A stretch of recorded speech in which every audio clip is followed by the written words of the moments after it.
Bienvenidos y vamos hoy a entrar a la cuarta clase. Tal vez pongo acá.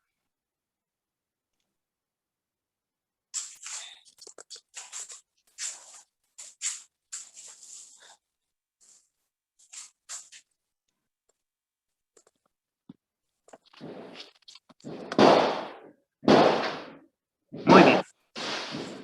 Hoy nos toca ver un tema relacionado a Jesús como el Mesías, el Rey. He puesto esta imagen que ven ahorita en su pantalla y quisiera que alguno de ustedes me pudiera decir con qué relacionan esta imagen.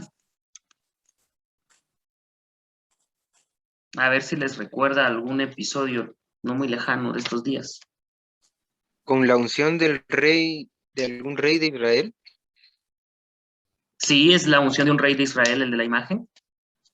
David, quizá. Relacionándolo con... ¿Cómo? David, quien prefiguró a Cristo. Exacto. Hablamos de la prefiguración la semana pasada, no el sábado recién. Y también hay algo más. Bueno, claro, esto es lo que vamos a ir viendo hoy, cuál era el signo de la unción en el Antiguo Testamento y cómo sigue en el Nuevo. Pero ¿recuerdan ustedes qué fue lo que pasó con Jesús cuando estaba encarcelado y llegan los soldados romanos? La coronación de espinas. Ajá, la coronación, la corona era un signo del rey, pero también esta capa que aparece ahí, ¿se acuerdan que le ponen un manto púrpura a Jesús? Y pues también el manto lo podemos ver en esta imagen. Bueno, son parte de los signos que ellos también utilizaron para burlarse de nuestro Señor Jesucristo. Bien, entremos al tema. A ver. El Mesías Rey. El evangelista San Mateo, que ustedes han leído hoy también un poco, no hoy no, fue la semana pasada que se leyó un poco sobre la infancia de Jesús en el Evangelio. San Mateo concluye su genealogía con las palabras Jesús llamado Cristo. Está en Mateo 1:16. Ya leyeron también de los resúmenes que me han entregado un poco sobre las genealogías. ¿Por qué Juan es, es distinta a la genealogía? Pero bueno, termina aquí la genealogía con Jesús llamado Cristo. Cristo, que es equivalente en griego a la palabra hebrea Mesías. ¿Qué quiere decir el ungido? Israel, el pueblo elegido por Dios, vivió durante generaciones en la espera del cumplimiento de la promesa del Mesías, a cuya venida fue preparada a través de la historia de la alianza. Bien, ¿se acuerdan que veíamos entonces la vez pasada también cómo las promesas del Antiguo Testamento se cumplían en la persona de Jesús? Pues bueno, el ungido, el Cristo, es pues el rey, el que había de venir, el Mesías. Por eso les decía yo que todavía los judíos siguen esperando al Mesías. Para ellos Jesús fue un profeta más y por eso es que ellos no lo toman como el Hijo de Dios. Y se recuerdan también que en la primera clase en la que les presentamos el programa, les decía que el resumen de la cristología es que ustedes puedan concatenar bien esas dos realidades de Jesús, verdaderamente Dios, verdaderamente humano. Y por eso Jesús de Nazaret, y hablamos del Cristo del Evangelio. Bien, aquí hay unas citas bíblicas que nos hablan de los ungidos, de la unción. Se las coloco ahí para que puedan anotar ustedes algunas ahí en su casa y pues ya luego de la clase ustedes se dediquen ya cada uno pues a hacer lectura de estas citas para que vayan ustedes también viendo cómo era que se tomaba la unción en el Antiguo Testamento. Sobre todo las citas que aparecen de Éxodo nos van a recordar aquella unción de un rey muy famoso también. Pero creo que pues es bueno que lean todas las citas, ahí aparece todas relacionadas con la unción y los ungidos en el Antiguo Testamento. Bien. Espero que hayan apuntado al menos unas 3 cada uno. Eso va a venir en el examen. Bien, atribuir el nombre Cristo a Jesús de Nazaret es el testimonio de que los apóstoles y la iglesia primitiva reconocieron que en él se había realizado los designios de Dios de la alianza y las expectativas de Israel. Por eso el Cristo, la palabra Mesías, incluyendo la idea de unción, solo puede comprenderse en conexión con la institución religiosa de la unción con el aceite, que era usual en Israel y que, como bien sabemos, pasó de la antigua alianza a la nueva. Lo que les decía, en la historia de la antigua alianza, recibieron esta unción personas llamadas por Dios al cargo y a la dignidad de rey o de sacerdote o de profeta. El sacerdote tenía que ser ungido y el rey también, de la misma manera. Y luego pues también al profeta, ¿verdad? Lo ungían porque era un signo de mostrarle que eran pues ungidos por Dios. Y ese era el signo que llevaban. En la actualidad, ¿seguimos con esto de la unción y los ungidos? Es pregunta. Sí, al bautizar. ¿A qué momento? Bautismo, confirmación, ordenación sacerdotal. Ajá, muy bien. ¿Y qué otro sacramento? Unción de enfermos. Ah, ya se les había pasado, ¿verdad? Y lleva hasta el nombre, ¿va? La unción de los enfermos, sí. La unción de La los otra era- enfermos. ¿Cómo? Antes era extrema unción, creo yo. Ese tema lo vamos a tocar después, pero cuando ya miren sacramentos. Pero sí, ahí vamos. Pero sí, en los sacramentos, en el bautizo, también en la confirmación y, como bien decían, pues en la consagración en el orden sacerdotal. Bien, pero hay otras cosas donde también utilizamos el aceite y la unción. Lo que pasa es que no es tan común. Bueno, eso es dentro de los sacramentos, pero en la iglesia, ¿dónde más? Para la consagración de altares. Muy bien. También para la consagración de una iglesia y un de una iglesia. seminario. Uh-huh. Exacto. Si ustedes van a ver, últimamente se han hecho algunas, bueno, en YouTube aparece, por ejemplo, la consagración de una catedral, si no estoy mal, es la de Madrid, bueno, es en España, que la hizo Benedicto XVI. También está una que hizo el Papa Francisco en uno de sus viajes, no recuerdo en qué país fue, pero que son las más recientes. Pero ahí pueden ver todos esos signos, y uno de los signos, pues, es ungir los muros del templo, y pues luego también consagrar el altar, que se unge con el Cristo. Bien, otro hecho significativo es que al entrar en Jerusalén en vísperas de su pasión, por eso la imagen que tenía yo al inicio en el título, Jesús cumple tal como destacan los evangelistas Mateo y Juan. A pesar de la indignación de los fariseos, Jesús acepta la aclamación mesiánica de los pequeños, sabiendo muy bien que todo equívoco sobre el título de Mesías se disiparía con su glorificación a través de la pasión. ¿Cuál es esta escena? A ustedes que está hablando este texto.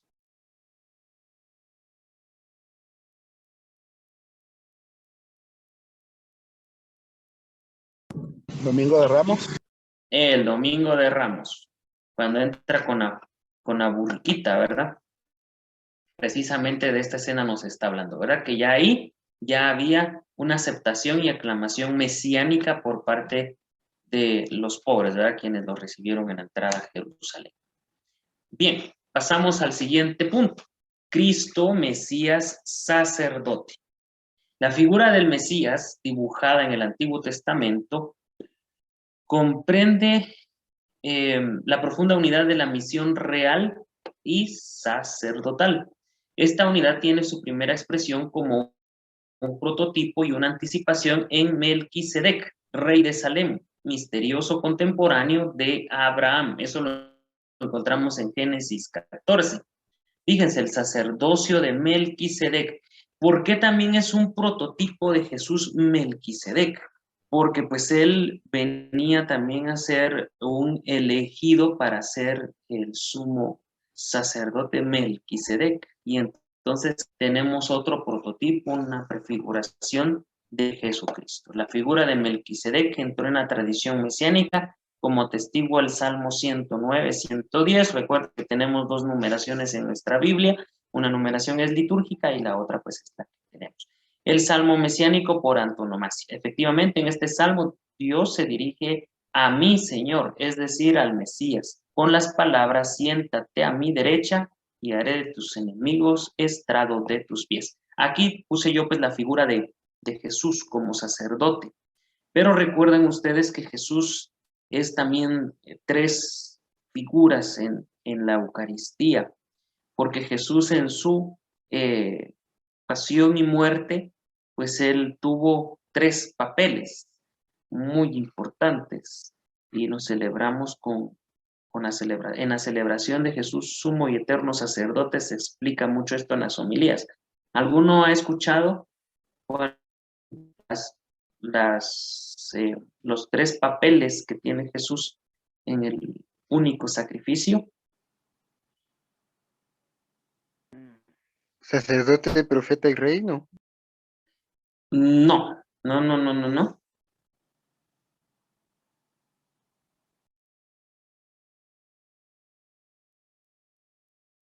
Y la imagen nos representa muy bien, por eso me gustó y la puse. Jesús en el Víctima, altar y... Víctima, altar y no sé la otra. Un sacrificio. la que estamos hablando, pero bien, muy bien, no sé quién contestó, pero ahí vamos. Sí, Jesucristo es sacerdote, es víctima y es altar, las tres cosas. Por eso puse esa imagen. Y sí, precisamente por eso es el Cordero, ¿verdad? El Cordero Pascual. Porque es que tenemos en nuestros altares, en algunos retablos, siempre se pone la figura del Corderito, pues porque Jesús fue víctima en ese sacrificio. Él fue el sacerdote porque él lo celebró, pero también fue el altar porque fue en su cuerpo, en su sangre que se realizó. Bien, vamos a continuar. En la historia de Israel, la institución del sacerdocio de la antigua alianza comienza en la persona de Aarón, hermano de Moisés, y se unirá por herencia con una de las 12 tribus de Israel, la de Leví. Por eso es que se dice que el prototipo de Jesús es Melquisedec, porque él no fue como se hizo ya después. Recuerdan ustedes que por eso decían que para poder ser sacerdote tenían que ser de la casta de Leví. Ellos eran los que eran los sacerdotes, cumplían la función de sacerdotes en el pueblo. A este respecto es significativo lo que leemos en el libro de Eclesiástico.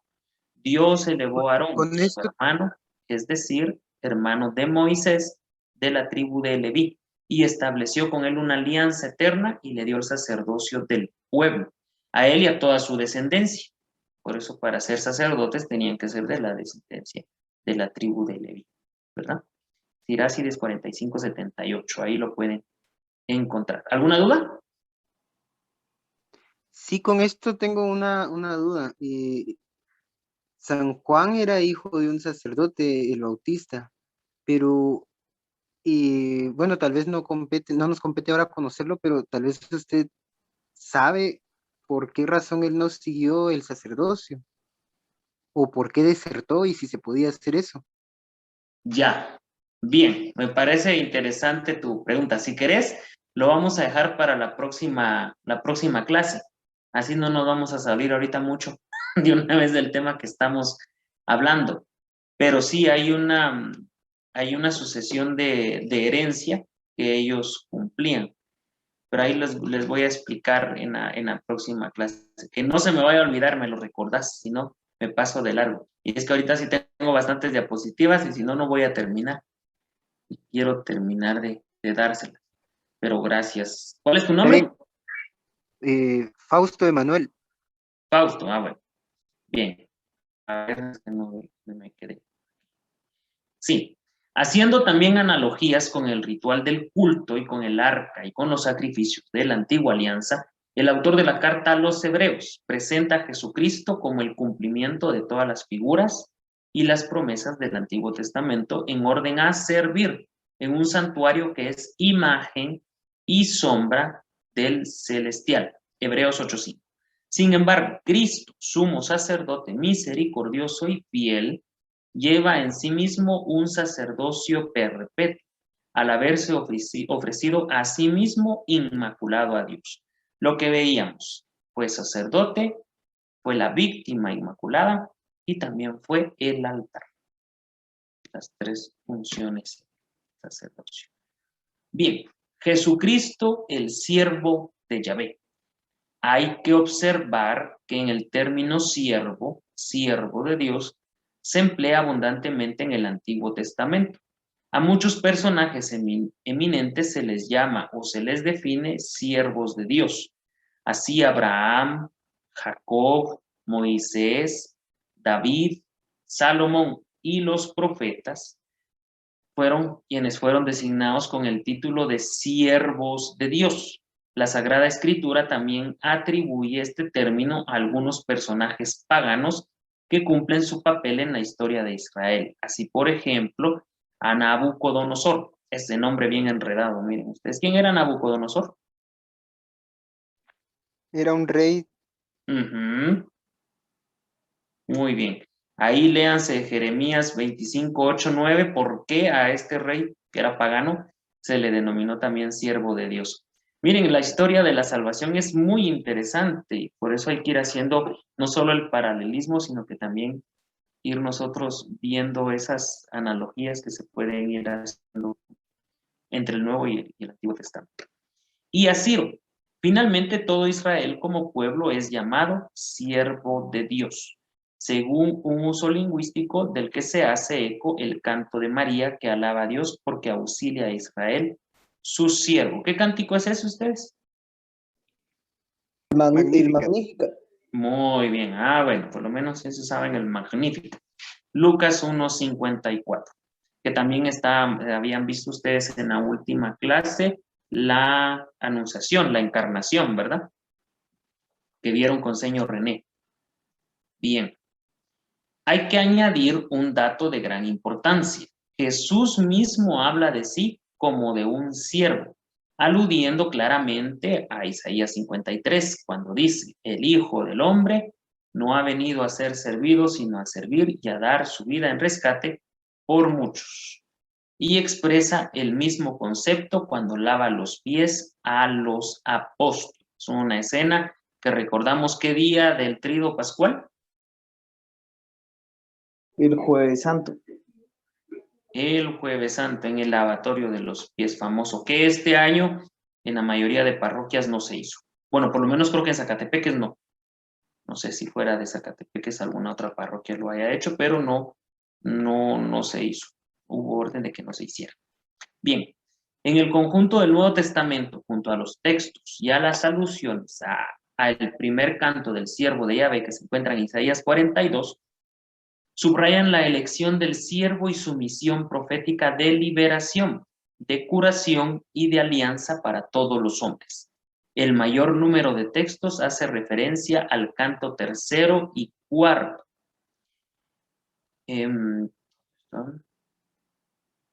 Sobre el siervo sufriente. Es la misma idea expresada de modo sintético por San Pablo en la carta a los Filipenses, cuando hace un himno a Cristo, el cual, siendo de condición divina, no retuvo ávidamente el ser igual a Dios, sino que se despojó de sí mismo, tomando la condición de siervo y apareciendo en su porte como hombre, y se humilló a sí mismo, obedeciendo hasta la muerte. Filipenses 2, 6, 8. Una clara muestra que Jesús, que Dios hizo padecer todo lo que padece el hombre, verdaderamente hombre, sin perder su condición divina, su condición de Dios. Que está muy bien, como lo dice el texto, presentado en Filipenses 2, 6, 8. Miren, pues, yo me recordaba que eran más. Bien, de estos que son 3 temas, pero que hemos resumido, yo quisiera que ustedes me digan en analogía con lo que leyeron del texto que estamos llevando paralelamente. ¿Qué fue lo que leyeron ustedes esta semana?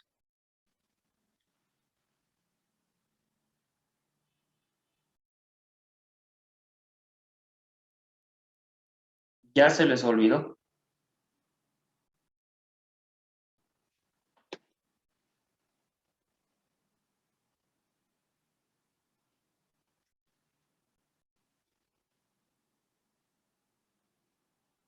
¿Aló?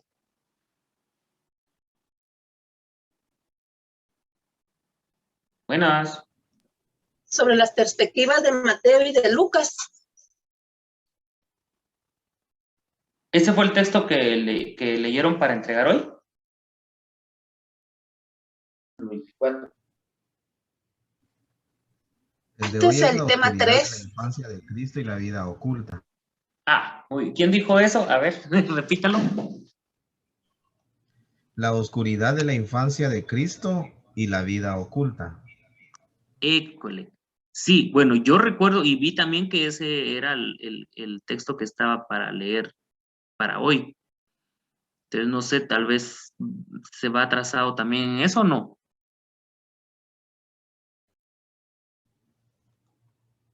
¿No? No, sí, vamos ahí, ¿verdad? Bien, ¿qué es lo que nos hablaba el texto? En relación a ese tema.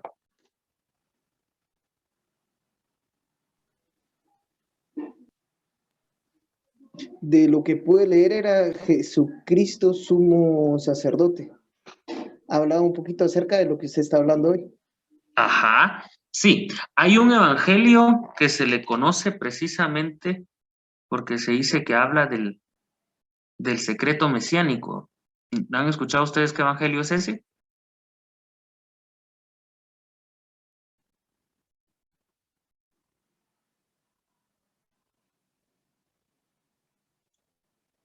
No, ninguno.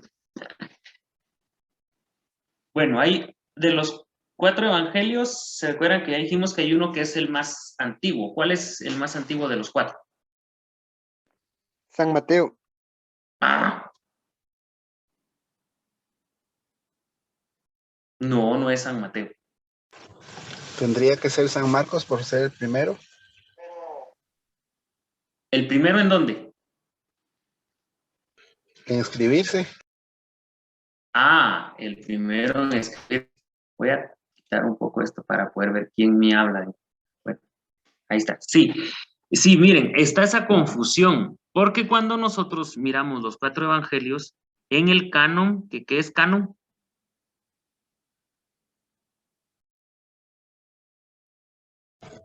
Es la lista oficial. Ajá, la lista oficial de los libros aceptados en aceptados en la Sagrada Escritura. Bien, cuando se hizo el canon, quedó al inicio el Evangelio de San Mateo, y eso pasa cuando uno pregunta cuál es el Evangelio más antiguo, todos se refieren a San Mateo, porque si en la Biblia es el primero que encontramos. Pero el que se escribió primero fue el Evangelio de San Marcos, y es precisamente ese Evangelio, el más pequeño de todos, el que habla del secreto mesiánico. Jesús toma ahí mucho ese tema. Jesús, el Hijo de Dios, ¿no? Ajá, sí, que no lo digan, pero ustedes ven en el Evangelio de San Marcos aparece a cada rato, ¿verdad? Pero no Yo digan. creo que del evangelio mesiánico es cuando Jesús dice, hace un milagro, pero le dice, no se lo digan a nadie. Ajá, ¿a quién fue que les dijo eso?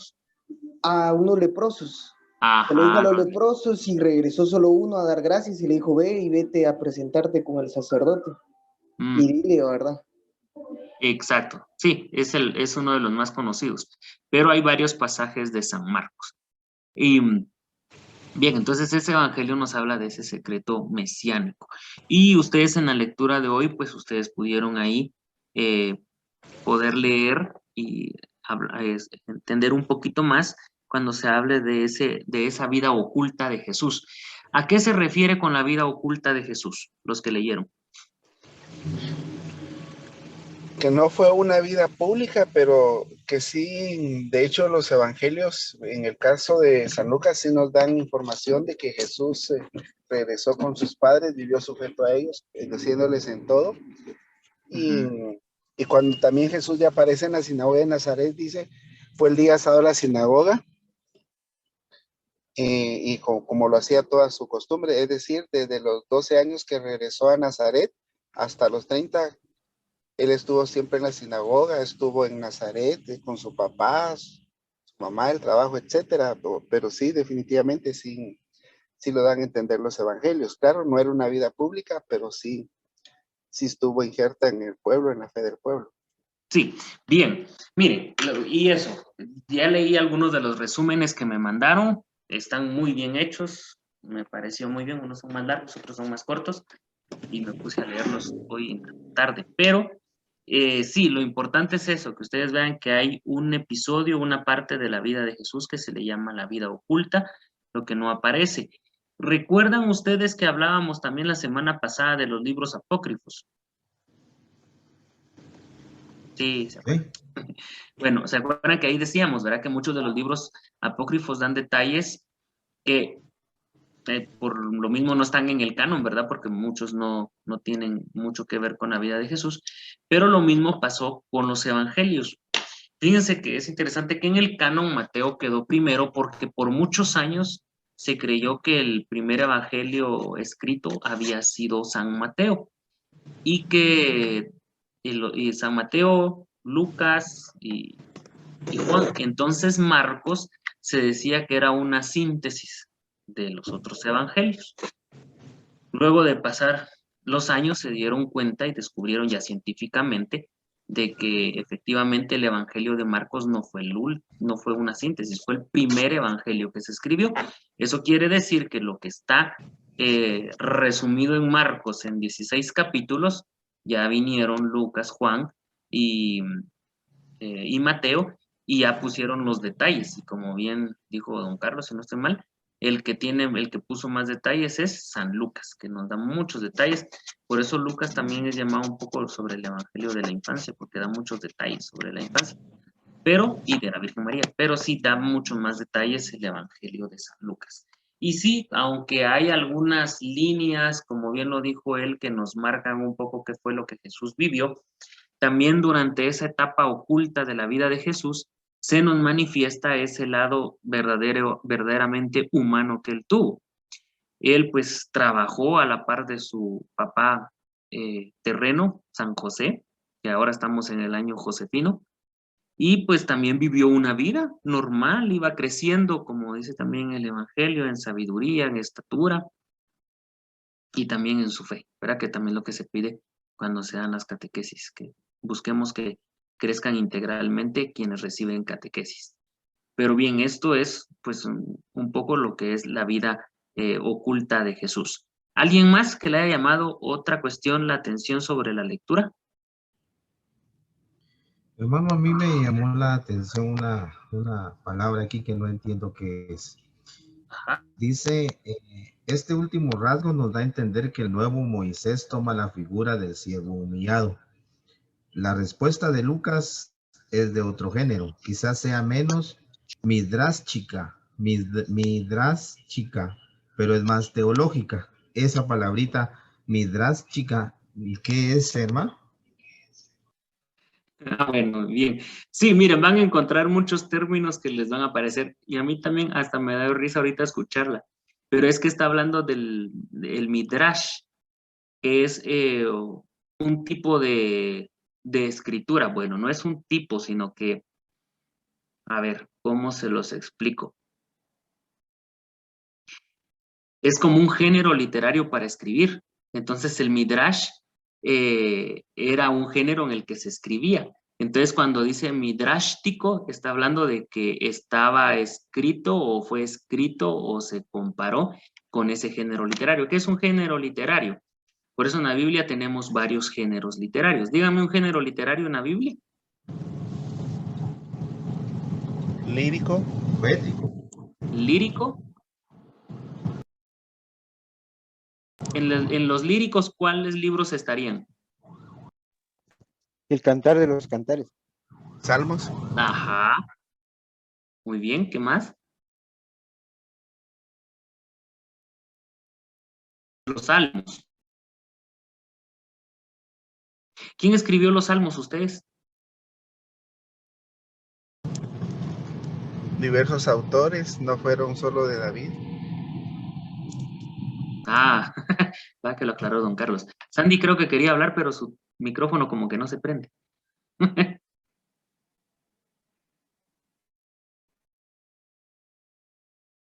Bien, sí, miren, los escribieron diversos autores, pero los salmos se cantaban, por eso nosotros en la Eucaristía, en los salmos lo hacemos toda la comunidad, ¿verdad? Con la antífona que se repite, porque eran precisamente los cantos que se entonaban cuando iba el pueblo subiendo hacia el templo, subiendo aquel graderío para llegar al templo, iban ellos entonando estos salmos, que también los salmos están divididos en otro montón de géneros, ¿verdad? Porque no hay solo de aclamación, de alabanza, de acción de gracias, de dolor, de súplica, sufrimiento, pero también hay otra palabrita que de repente la van a encontrar que se llama los salmos imprecatorios.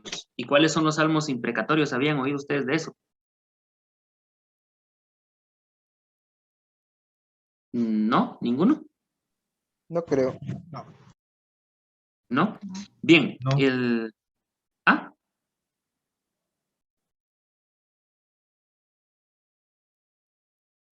El salmo imprecatorio es aquel que habla un poquito como bélico, cuando dice, Señor, que tu ira aplaque a estos paganos, a estos pecadores, y habla de que caiga fuego sobre ellos, que los devore tu ira. Esos salmos son imprecatorios, a eso se les llama salmos imprecatorios. Bien, pero fue don Carlos o don Estuardo el que me preguntó por lo de midrástico. Fui yo, hermano, Estuardo. Don Estuardo. Bien, me decía que hablaba de que era un estilo medrástico cuando estaba hablando de ¿qué? Dice, este último rasgo nos da a entender que el nuevo Moisés toma la figura del siervo humillado. Se refiere más que todo que dice, llega el conocimiento de reyes extranjeros. El rey Herodes se entera del suceso y teme por su corona. José y su mujer escogen el destierro para ocultarse luego en una oscura aldea de Galilea. Este último rasgo nos da a entender que el nuevo Moisés toma la figura del siervo humillado.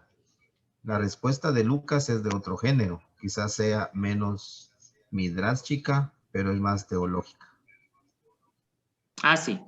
Bien, ¿por qué? ¿Se acuerdan también que les dije que esa es la diferencia también entre los evangelios sinópticos y el evangelio de San Juan? En el caso de San Juan, la teología es distinta. Bien, aquí hace este aporte, ahorita que ya leyó el resto. Y lo que pasa es que con el Midrash se hacía la exégesis bíblica de ciertos textos. Y claramente el nuevo Moisés, pues le está hablando de Jesús, está tomando entonces esa figura. Y dice, y por eso es que hace esa comparación, que en ese tiempo, en ese tiempo de vida oculta, pues se va preparando al que va a ser el nuevo Mesías y todo lo que va a padecer. Por eso les hablaba yo y les decía que siempre hay que ir haciendo esa conexión. No podemos nosotros desconectar el Antiguo con el Nuevo Testamento, como bien lo decía también Cristo. Pero ustedes van a ir viendo que ahí siempre se van a ir dando prefiguraciones.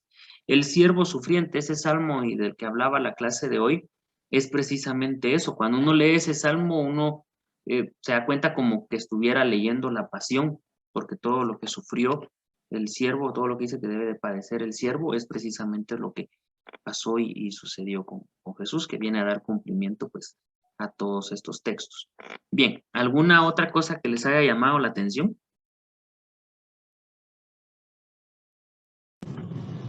Yo solo quisiera compartirles en una ocasión, escuchando a un biblista, la relación que hacía en el sentido de del Antiguo Testamento como anuncio, símbolo y profecía. Y lo resumía en esta forma así muy bonita, donde decía, el corazón del Antiguo Testamento es el Éxodo, porque en el corazón del Éxodo está la Pascua. Y el corazón del Nuevo Testamento, los Evangelios, y en el corazón de los Evangelios está el misterio pascual. Y decía, hay un personaje que es Moisés. En el Antiguo Testamento, el personaje del Nuevo Testamento es Jesús. Hay una ley en el Antiguo Testamento y con Jesús una nueva ley. En el Antiguo Testamento fue dado en un monte en el Sinaí, y la nueva ley y las bienaventuranzas se nos fueron dadas en el Monte de los Olivos. Entonces, son comparaciones, ¿verdad? De las diversas formas en que nos han instruido, enseñado en cuanto a esto, y me hizo recordar pues esta reflexión. Ya, sí, muchas gracias, Carlos. Sí, justamente esas conexiones son las que siempre van a ir existiendo. Bien, hoy entonces hablamos del Mesías, del ungido, de Cristo sacerdote, de Cristo rey. Y por eso precisamente sale ahí cuando nosotros en el día del bautismo nos dicen que desde el bautizo somos sacerdotes, somos profetas y somos reyes. Precisamente también las funciones que realiza Jesús. Y luego pues en el orden sacerdotal también pues el sacerdote es eso, el sacerdote es profeta, es rey y es pues obviamente sacerdote. Celebra, hace vida y también pues ofrece. Bien, ¿alguna otra cosa? Varios me entregaron el resumen, pero no todos los que entregaron el resumen me han hablado.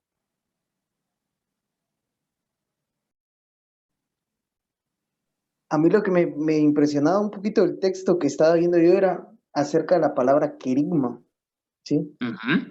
Que es el anuncio de la buena nueva. Y fue, por ejemplo, cuando el ángel fue y le dijo, alégrate, llena de gracia, el Señor esté contigo, hubo un querigma, ¿verdad? Un anuncio de una buena nueva.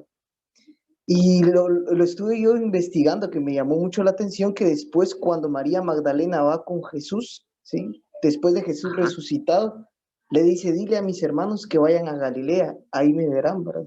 Es el anuncio de la buena nueva, el anuncio del evangelio, ¿verdad? De la palabra querigma, querigmático, ¿verdad? El anuncio de la buena nueva. Eso me impresionaba mucho en este texto que estábamos leyendo, ¿verdad? La palabra querigma, ¿verdad? Ajá, sí, y esa palabra la van a escuchar mucho, bueno, ahorita como no tenemos reuniones, ¿verdad? Pero no sé si en algún momento escucharon ustedes que se hacen los retiros querigmáticos.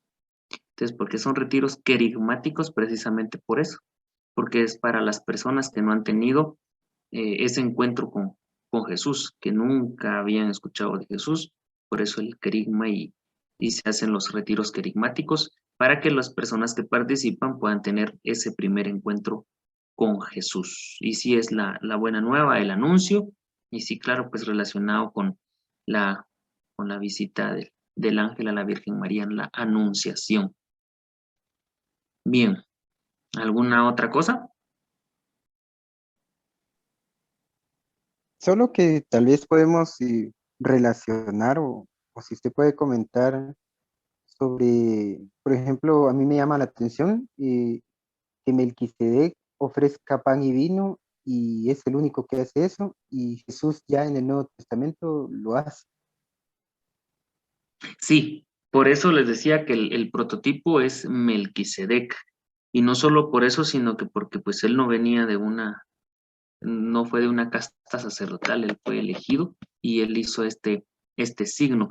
Claro que no es igual ya como lo tenemos con la Eucaristía y con los símbolos del pan y el vino, pero sí es también precisamente lo que él utiliza. Y por eso en las oraciones siempre aparece como lo hacía tu siervo Melquisedec, y ahí también la relación con el siervo y Jesús como siervo, el siervo de Yahvé. Y es ese ofrecimiento que él hace que también luego pues se planifica en la figura de Jesús y que Jesús pues lo hace en esa última cena, en la cena pascual. Y es interesante porque, bueno, sí son los únicos dos elementos. Ustedes recordarán que el rito de la cena pascual para el pueblo de Israel incluía un montón de símbolos y situaciones, y nosotros mantenemos el pan y el vino. Y claro, los demás signos que ellos utilizaban pues ya quedan ahí en Jesús, como les decía lo del cordero, ¿verdad? ¿Por qué el cordero, el sacrificio? ¿Recuerdan ustedes? ¿O han leído ustedes bien ese pasaje de todo lo que se celebraba en la fiesta de la Pascua judía? ¿Qué era lo que ellos hacían en esa cena?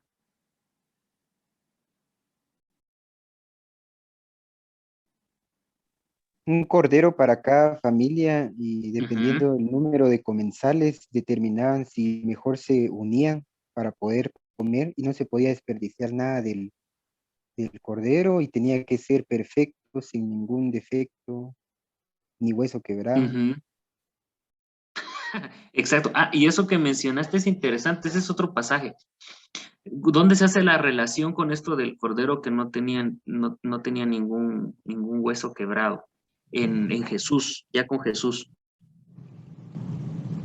Cuando les quebraron los huesos para que murieran los que estaban al lado, cuando llegaron con Jesús ya no pudieron, porque él ya estaba fallecido, pero era porque ya estaba pues anunciado que su cuerpo no sería tocado, y también en referencia a la iglesia que no sería destruida tampoco, ¿verdad? En referencia al cuerpo de Jesús.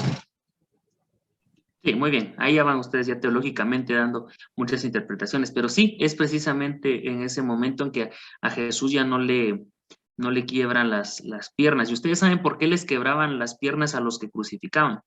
Bueno, de hecho no era que se hiciera siempre, pero en esa ocasión sí ellos lo iban a hacer. ¿Por qué? Para que Para que ya murieran no más tuvieran rápido. oportunidad. Hablaron los dos juntos. A ver, uno. Para Para que que no tuviera murieran más. oportunidad. A ver, don Estuardo. Adelante, hermano. Después. Bueno, para que murieran más rápido. Bueno, para que murieran más rápido. Pero hay otra razón. Fausto, ¿qué ibas a decir? Para que no tuvieran oportunidad ninguna de sobrevivir, ni de escaparse, ni de que lo rescataran. Y también que ya se acercaba la hora del sábado. Ajá, eso, ya se acercaba la hora del sábado. Acuérdense que para esa fiesta llegaba mucha gente de fuera y entonces no querían que hubiera ninguno ahí colgado todavía. Y entonces los bajaban y los dejaban tirados, pero por eso, porque si ellos no les quebraban las piernas y sobrevivían o los bajaban todavía así medio muertos, ellos podían todavía escapar. En cambio, ya con las piernas quebradas, pues no podían escapar. Era una cuestión así muy práctica, pero sí era el sentido. Y ya vieron y toma todo sentido cuando se cumple con lo que ya estaba en las escrituras. Bien, ¿alguna otra parte que les haya llamado la atención del texto?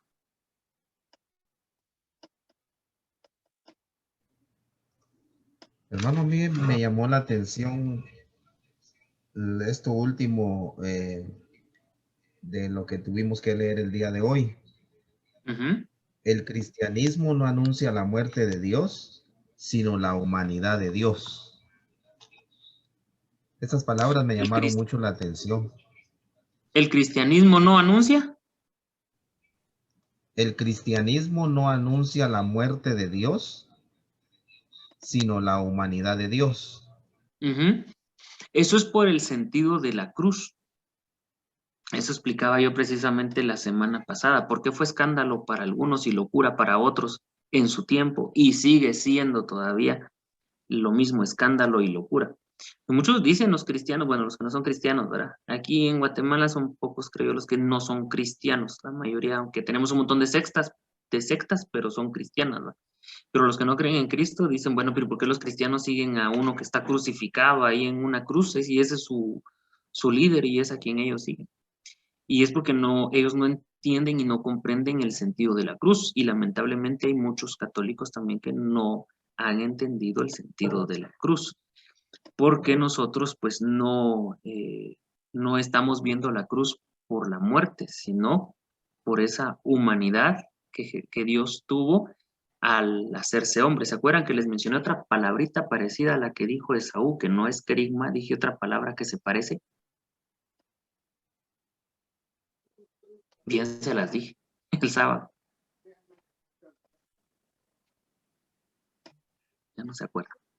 Hay una palabra, se llama la kenosis, y la kenosis es abajamiento de Dios, Dios que se hizo hombre.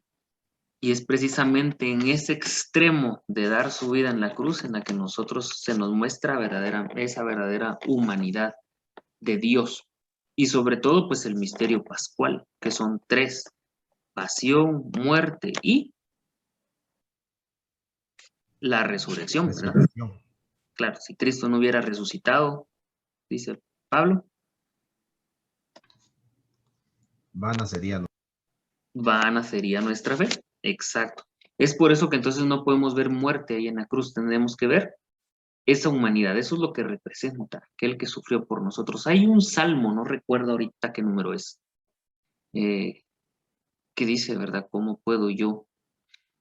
No es un salmo, es un cántico, no recuerdo de qué libro de la Sagrada Escritura, que dice cómo puedo estar yo triste si veo tus manos clavadas, veo tus pies ensangrentados, veo tu cuerpo todo maltratado. Bueno, un poco en relación con el Salmo del Siervo, el cántico del siervo, del cordero sufriente. Pero es en esa parte en la que nosotros tenemos que encontrar esa conexión con Jesús, en esa humanidad que vino a hacerse igual a nosotros, menos ¿en qué? En el pecado. Ahí sí todos contestaron, ahí sí ya vi que están despiertos, en el pecado. Bien, yo espero que estén poniendo atención. Bueno, miren, para el sábado pues toca la clase con señor René. Entonces yo estaré con ustedes dentro de 8 días nuevamente. Si tienen alguna otra duda, háganmela llegar. Miren, voy a hacer algo y lo digo ahorita, bueno, estamos la mayoría, supongo yo hay 23 participantes, pero si no, pues igual lo voy a escribir en el grupo. Sí siento que quizá estamos teniendo, yo no me acordaba y no había visto bien el programa, porque ustedes me están entregando resumen sábado y resumen martes. Entonces están entregando 2 resúmenes a la semana. Y yo eso no me di cuenta porque la idea era que entregaran uno a la semana. Entonces, hasta hoy vamos a dejar así como lo han venido entregado. A partir de la próxima semana, o sea, ya este sábado, no van a entregar el de sábado. Entréguenme martes. Los martes nada más. Entonces, así también ya les desahogo un poquito la agenda. El que quiera leerlo ya por hobby, dijo, y lo quiera leer, lea lo que estaba para sábado. Pero la obligación es que me entreguen lo de martes. Así solo van a entregar un resumen a la semana. Entonces, porque sí yo entiendo también que no todos tienen el mismo tiempo, ¿verdad? Ni la misma facilidad de poder leer y escribir. Y la verdad yo sí no me había dado cuenta de eso. Entonces no hay ningún problema, me van a entregar nada más lo que aparece en agenda para el día martes, una vez a la semana, que es la lectura complementaria. Con lo demás seguimos igual, la distribución de los temas para las clases, así como venimos manejándolo con señor René, ¿verdad? Bien, ¿alguna duda sobre esto?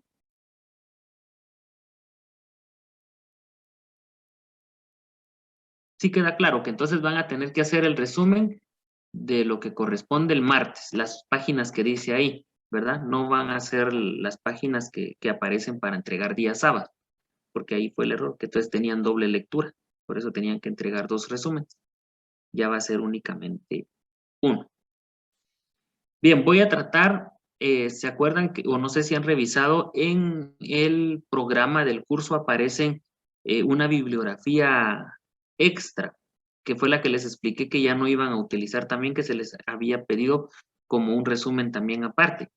Pero sí se las voy a conseguir para que ustedes puedan ahí tener también otro punto de lectura, para que ustedes vayan viendo sobre los padres de la iglesia. Voy a intentar conseguirles, aunque sea 2 de esos textos, algún texto de los 2 textos de los padres de la iglesia, para que ustedes tengan también ahí qué fue lo que los padres de la iglesia han dicho en relación a la cristología.